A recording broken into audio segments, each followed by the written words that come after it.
Supernatural set a record for being the longest-running show of its kind, but it wasn't the first or last show of its kind. The show's 15-season ride in the Impala may be over, but there are plenty of other paranormal shows, brother-led dramas, and shows with the cast that will make fans miss Sam and Dean Winchester and the angel who rode shotgun during their dangerous adventures. First, The Chilling Adventures of Sabrina and Channel Zero. If you like the devil, you might be a fan of Supernatural or any other wildly popular shows from the last 10 years that make him seem more attractive. The Chilling Adventures of Sabrina is the same, but Luke Cook's goat hooves as the Dark Lord might turn some people off. The version of Sabrina Spellman on the show is not your mother's Sabrina from the 1990s. Melissa Joan Hart's version of Sabrina was much more innocent than the version on the show. The characters in Supernatural often have problems with their fathers, but imagine finding out that you're Satan's daughter when you're just trying to be a witchy woman in high school. Supernatural Jake Klein has some idea of what that's like, but at least no one hides the fact that he's a devil from him. Sabrina, the teenage witch of The Chilling Adventures of Sabrina, leads an anything but ordinary life. She contends with apocalyptic threats while attending to 2 high schools. As if that weren't enough to handle, she also has her own clone running around as part of it all. Can you say witch anxiety? Channel Zero isn't one of the TV shows that didn't get the message that they can be scary if they want to be. Even though Supernatural has a lot of episodes, only a few dozen are scary.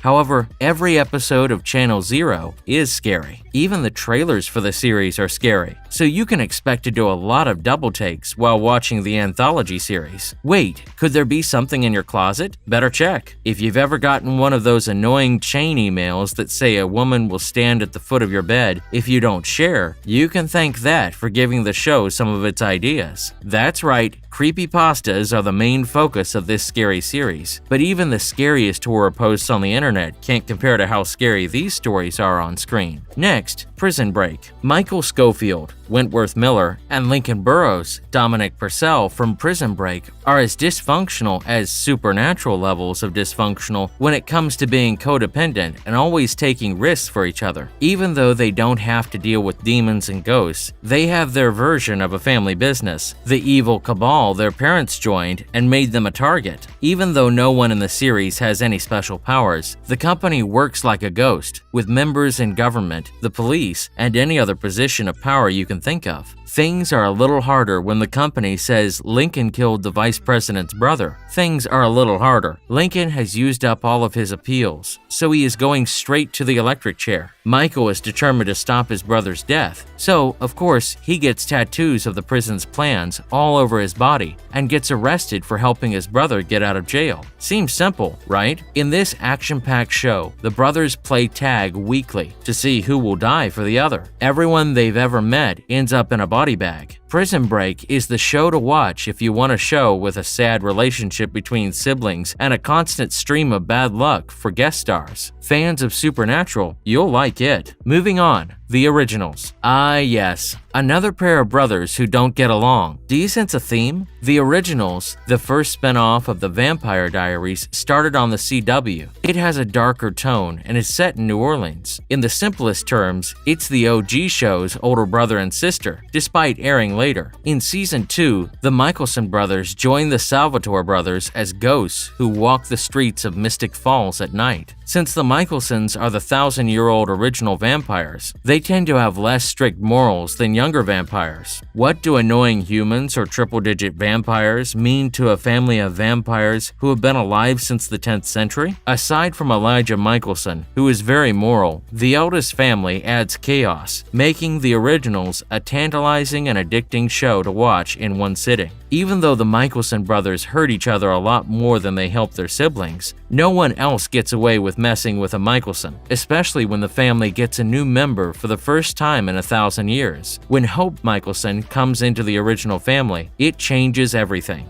and everyone is willing to die for Klaus and Haley's baby. The Originals is the criminal redemption story that Vampire Diaries fans needed, and Supernatural fans will love the brotherly bond between Klaus and Elijah, which is just a little bit more dramatic than the Winchesters' antics, if that's even possible. But the Michelsons will never beat the Winchesters at one thing. Of course, the single-man tears. Next up, Doctor Who. Fans of Supernatural may know something about wibbly-wobbly timey-wimey from their friendly neighborhood angels.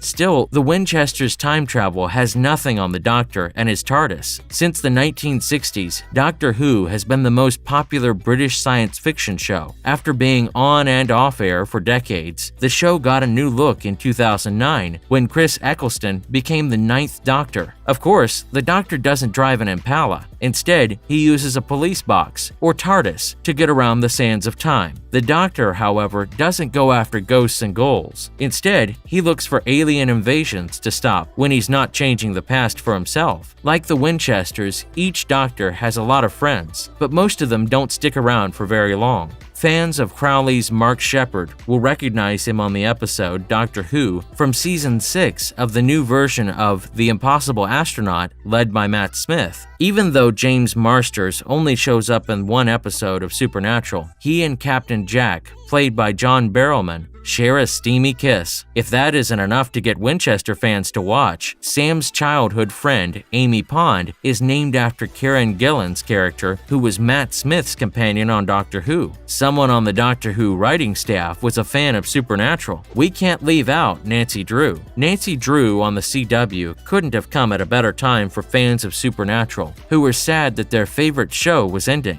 The Super Sleuth show, led by Kennedy McMahon, came out just one day before season 15 of Supernatural. This gave fans a whole season to fall in love with the Drew crew before saying a tearful goodbye to the Winchester brothers and their sidekick Angel. Supernatural is just as much about found family as it is about blood ties. Just like Nancy Drew, still, the show has such a supernatural vibe that it almost hurts. The show has a similar Monster of the Week vibe, and every episode is connected to a bigger story arc that spans the whole season. But the vibe of the ghosts is the thing that is most similar between the two shows. Supernatural is perfect for Nancy Drew fans who miss the early days when ghosts and jump scares were really scary, and the special effects are just as creepy. When Supernatural started to focus on angels versus demons after season 4, scary ghost stories took a back seat to guts, blood, and full-on war. Well, Nancy Drew is here to fill that void with exciting mysteries and more than a few scares, all while exploring what it means to be a family. Lastly, Teen Wolf. So, what happens when you drag your best friend into the woods of your small town where nothing ever happens to see a dead body? You're going to get bitten by a vampire or a werewolf. In Teen Wolf, Scott McCall, Tyler Posey, is bitten by a werewolf, which is what you'd expect to happen. As if high school wasn't awkward enough,